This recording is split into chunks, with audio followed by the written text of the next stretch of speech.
ሰላም ጤና ይስጥልን እንደምናላችሁ ውድ ኢትዮጵያውያን የኢትዮጵያ ሚዲያ ቤተሰቦች ሁላችሁም በያላችሁበት ሰላምና ጤና እየተመኘው የሰዓቱን አጭር መረጃ ይዤ ቀርብ ያለው አብረን እንቆይ። ውድ ኢትዮጵያውያን አሁን ይዤላችሁ የቀረብኩት መረጃ ሁለት አጫጭር መረጃዎች ናቸው። የመጀመሪያው መረጃ የሀገራችን የኮሮና ቫይረስ ስርጭትና እንዲሁም የዛሬውን የ24 ሰዓት ምርመራ ውጤት ይመለከታል።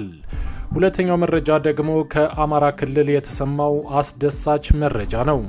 ሁለቱንም መረጃዎች ወደ እናንተ አደርሳለሁ። አካላዊ ርቀትና ንጽህናውን ይጠብቁ። እስከ ፍጻሜው አብረን እንቆይ። ውድ ኢትዮጵያውያን ቀዳሚ ወዳደረኩት መረጃ ሳልፍ ዛሬ ደግሞ በሀገራችን የኮሮና ቫይረስ ስርጭት እጅግ በጣም አሳሳቢ ደረጃ ላይ ደርሷል። በዛሬው ዕለት በ24 ሰዓት ውስጥ 25 ሰዎች የኮሮና ቫይረስ እንደተገኘባቸው ዶክተር ሊያ ታደሰ አስታውቀዋል። ባለፉት 24 ሰዓት ውስጥ በተደረገው 1847 የላቦራቶሪ ምርመራ 25 ሰዎች የኮሮና ቫይረስ ተገኝቶባቸዋል።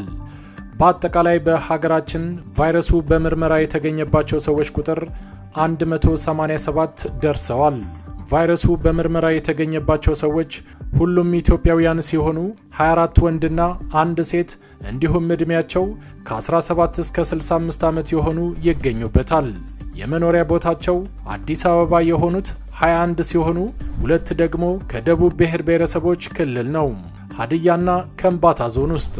ሁለት ደግሞ ከኦሮሚያ ክልል ቦረና ለይቶ ማቆያና አዲስ አበባ ዙሪያ ልዩ ዞን ይገኙበታል። የዕለቱ ታማሚዎች የጉዞ ታሪክና በበሽታው ከተያዘ ሰው ጋር ያላቸው ግንኙነት እንደሚከተለው ቀርቧል። የውጭ ሀገር የጉዞ ታሪክ 3 ሰዎች አላቸው። በበሽታው ከተያዘ ሰው ጋር ግንኙነት ያላቸው ሰዎች 3 ሰዎች ናቸው። የውጭ ሀገር የጉዞ ታሪክና በበሽታው ከተያዘ ሰው ጋር ግንኙነት የሌላቸው 19 ሰዎች ናቸው። በአጠቃላይ በዛሬው ዕለት በድምሩ 25 ሰዎች የኮሮና ቫይረስ ተገኝቶባቸዋል።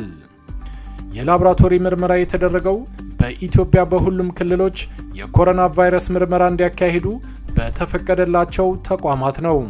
በአጠቃላይ በሀገራችን የተከናወነ የላቦራቶሪ ምርመራ 28360 ናቸው።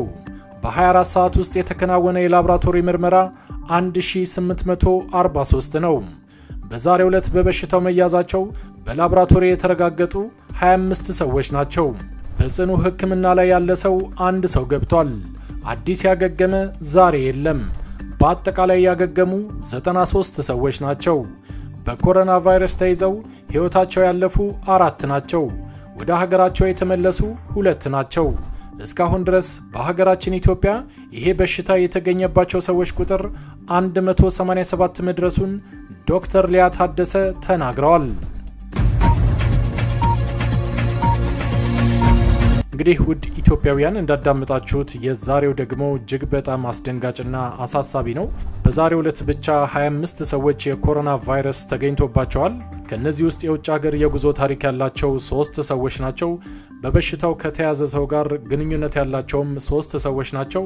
የዛሬው አሳሳቢውና አስደንጋጩ ነገር ደግሞ የውጭ ሀገር የጉዞ ታሪክ የሌላቸውና እንዲሁም ደግሞ በበሽታው ከተያዘ ሰው ጋር ግንኙነት የሌላቸው ሰዎች በከፍተኛ ቁጥር ተይዘዋል።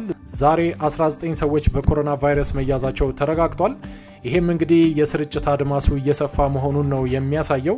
እጅግ በጣም አሳሳቢ ደረጃ ላይ መድረሱን ያረጋገጠ ነው ብለዋል የጤና ሚኒስትሯ ዶክተር ሊያ ታደሰ። እንግዲህ ውድ ኢትዮጵያውያን ሁላችሁም በያላችሁበት ጥንቃቄ ማድረጋችሁን አትርሱ። አካላዊ ርቀትና ንጽህናዎትን ይጠብቁ። ከጤና ባለሙያዎች የሚሰጡ ምክሮችን ተግባራዊ ያድርጉ። ከዛ በተረፈ ሁላችንም በየእምነታችን ወደ አምላካችን እንጸልይ። ውድ ኢትዮጵያውያን ወደሚቀጥለው መረጃ ሳልፍ ደግሞ ከአማራ ክልል የተሰማው አስደሳች መረጃ ላጋራችሁ። በጎንደርና አካባቢው የሚገኙ የታጠቁ ቡድኖችን ወደ ሰላማዊ ሕይወት ለመመለስ እየሰራ መሆኑን የገለጸው የአማራ ክልላዊ መንግስት ከሌላ አንድ ታጣቂ ቡድን ጋር እርቀ ሰላም መውረዱንም ገለጠ። የክልሉን ሰላምና ደህንነት ለመጠበቅ በጋራ ለመስራት መስማማታቸውን ነው የክልሉ መንግስትና ታጣቂው ቡድን ለአሜሪካ ድምጽ የተናገሩት። አስቴር ምስጋናው የስምምነቱን ሂደት አስመልክቶ የሁለቱ ወገኖችና የአገር ሽማግሌዎች አስተያየት የተካተተበት ዘገባ ይዛ ቀርባለች። በጎንደርና አካባቢዋ ለወራት የዘለቀ የሰላም ችግር እንደነበር በተለያዩ ወገኖች ሲገለጽ መቆየቱ ይታወሳል። አሁን ግን ይህ የሰላም ችግር መቋጫው የደረሰ ይመስላል።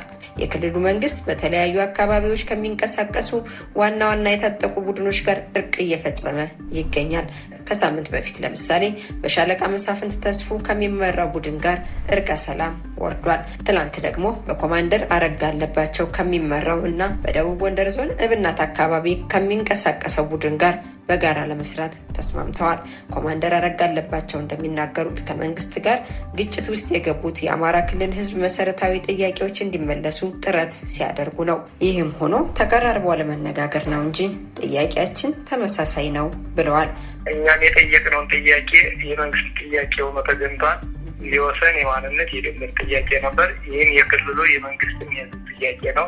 ይህን የጋራ አድርገን የምንሄድበትና ሰላም ቀጠና ዞኑ ክልሉ እንዲሆን የጋራ አድርገን ተስማምተናል። በጅምላ የታሰሩ ንጹሃን የሆኑ በፋኖ ስም አሉ። እነሱን መንግስት በፍትህ ዙሪያ ላይ እያጣራ እንዲፈታ ጠይቀናል። ፎቶችን በመልበስ ኢንተርቪው በማድረግ አብዛኛውን ወገኖቻችን እያገዳደሉ የመጡትን ይሄ ነው። ስለዚህ መንግስት እኛን ከጎኑ ቀድሞ ባለመሰለፉ ነው ይሄ ነገር ሊፈጠር የቻለው። የመንግስት ደካማ ጎን መሆኑን እንደራሴ ሀሳብ ገምግም ያለው ቀድሞ እኛም ቢያሰልፍ የልዩነት አይፈጠርም ብያለሁ። ከእንግዲህ በኋላ ግን ልዩነት የሚመጣ አይመስለኝም። ኮማንደር አረጋ ቀሪ ዘመናቸውን በልማት ስራ እንደሚሳተፉ ገልጸው አብረዋቸው ያሉ የታጠቁ ቡድኖችም በመረጡት ዘርፍ በመሳተፍ ለክልሉ ልማትና ጸጥታ እንደ አንድ አጋዥ ኃይል እንዲሆኑ ለማድረግ ከመንግስት ጋር መስማማታቸውን ነው የተናገሩት። የግል ልማቴን በተጓዳኝ በማልማት ለጸጥታው ባለቤት በመሆን ከመንግስት ሰራተኛ ጋር እንዲሰለፍ ለህብረተሰቡ ጥሩ አስተዋጽኦ እንዳበረክት ተግባብተን ጨርሰናል።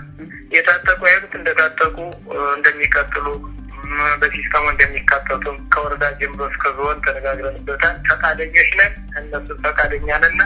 ለህዝብ ተቆርቋሪ የሆኑ ተነሳሽነታቸው መልካም የሆኑ እነዛ ፍላጎት ያላቸውን ማቅረብ ይችላለሁ። በፋኖ ስም የሚነግዱትንም ከመንግስት ጎን ሆነው እንደሚታገሉ ተናግረዋል። ኮማንደር አረጋ ፋኖ ሲነካ እናረጋ ለመሳፈት ይነካሉ እያሉ እየተመኩ ይህንን ሰበብ ፈጥረው ዝርፊያን፣ ቅሚያን አብዛኞቹ ሲያካሂዱ ቆይተዋል። መንግስት ይህን ጥናት በማድረግ እኛም ይህን ነገር እንዳልተጋራ ነው በማወቅ መንግስት የበኩሉን ድርሻ ተወጥቷል።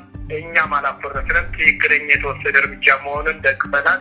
እኔ ልዩነቶችና እኔን የስም ንግዶች የጋራችን ሆነን የምንከላከላቸውና የምናስቆማቸው ይመስለኛል። የአማራ ክልል ርዕሰ መስተዳደር አማካሪ አቶ ደሳለኝ አስራደ በበኩላቸው በሰላማዊ መንገድ የክልሉን ሰላምና ደህንነት ለመጠበቅ የተስማሙት እነዚህ ቡድኖች እንደ ማንኛውም ዜጋ ተጠቃሚ የሚሆኑበት እድል መመቻቸቱን ይናገራሉ።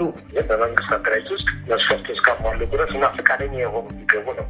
ሁለተኛ ለአካባቢ ሰላም የመተባበር ፍላጎት ኑሯቸው ግን ደግሞ ልዩ ኃይል ወይም በፖሊስ መሳተፍ የሚያስችል መስፈርትና ማለቃል ደግሞ በሚኖሩበት ቀበሌ ካለው ሚሊሻ ጋር የጸጥታ ኃይል ጋር ከህብረተሰቡ ጋር ነው ለአካባቢያቸው ሰላም እንደ ነዋሪ ራሳቸውም ሰላም ለህብረተሰቡ ሰላም አብረው መስራት እንደሚችሉ መንግስት ያለን ፍቃድ ሰጥቷል። ለማንኛውም ተሰጥ በንግድ ስራ፣ በእርሻ ስራ፣ በሌሎች የስራ መስኮች ደግሞ የመሰማራት ፍላጎት ያላቸው ደግሞ አስፈላጊው መንግስት ድጋፍ ያደርጋል። ለማንኛውም ህብረተሰብ የብድር የመስሪያ ቦታ ለመሳሰሉ ነገሮችን ድጋፍ እያደረገ መደበኛ ስራቸውን እንዲያከናውኑ ህይወታቸው እንዲኖሩ ያደርጋል ማለት ነው እና እነዚህ ከሌላው ህብረተሰብ ጋር የሚደረጉ ድጋፎች ለነሱ እኩል ድጋፍ ይደረግላቸዋል እና እንደየፍላጎታቸው ማለት ነው። ወራት በፈጀው ድርድር ሽምግልናውን ሲመሩ የነበሩት የሃይማኖት አባቶች ሁለቱም ወገኖች ቀና በሆነ መልኩ ነገሮችን ማየታቸው እንዳስደሰታቸው አስረድተዋል። ሊቀ ሕሩያን አባ ዮሴፍ በሽምግልናው ሂደት ከተሳተፉት ከነዚህ አባቶች አንዱ ናቸው። ከመንግስት በኩል ያለ መልካም ነገር ስናይ ፈቃደኝነት በውይይት በምክክር ፋኖን ወደ መንግስት ሀሳብ ማምጣት የፋኖን ጥያቄ ደግሞ መንግስት ተቀብሎ የመተግበር ተስማምቶ ተመካክሮ ችግር ልዩነቶችን በውይይት የመፍታት ፈቃድ መኖር እና እኛን የሃይማኖት አባቶችን የምንናገረውን ተቀብሎ ከብዙዎቹ የመንግስት ባለስልጣናት ከክልል አንስቶ እስከ ዞን እስከ ወረዳ ድረስ ያሉት ፈቃደኞች ናቸው። የምናቀርበውን የስምምነት ሀሳቡን ተቀብለው ተግባራዊ ያደርጋሉ። በፋኖ በኩልም ከኛ ቀድመው ነው ስለ ሰላሙ ስለ ስምምነቱ ያሰቡ እንደነበረ የገለጹልን። ስንነግራቸው ብዙ አላስቸግሩንም። የእኛን ምክር የእነሱ ጥያቄያቸው ጥያቄ ሆኖ እያለ ያጠያየቅ ስልት ግን በዚህ መንገድ ነው ስንላቸው ተቀብለው በቃ ጥያቄያችን አስተካክለን በዚህ መንገድ ከህዝብ ጋር ከመንግስት ጋር መጠይቃለን ማለት የፈቃደኝነትና ለስምምነት ፈቃደኛ ሆኖ የመቅረብ በሁለቱም በኩል አይተናል። ሌላው ሽማግሌ አባ ገብረ ሊባኖስም ተመሳሳይ ሐሳብ ነው ያቀረቡት። ዋናው ዓላማችን በበጀምድር ዙሪያ ሰላምና መረጋጋት እንዲፈጠር ነው ፍላጎታችን። ለመንግስትም ሆነ ለፋኖ ብለን አይደለም፣ ለአካባቢያችን ለሀገራችን በማሰብ ነው። ዛሬ የተደረገው የሰላም ስምምነት እጅግ በጣም ጥሩ ነበረ። እኛንም አስደስቶናል፣ ህዝብንም ያስደስታል ብለን እናስባለን። የክልሉ መንግስት በመጨረሻ በፋኖ ስም አካባቢውን ለማወክ የሚንቀሳቀሰውን ኃይል እንደማይታገስ አስጠንቅቋል።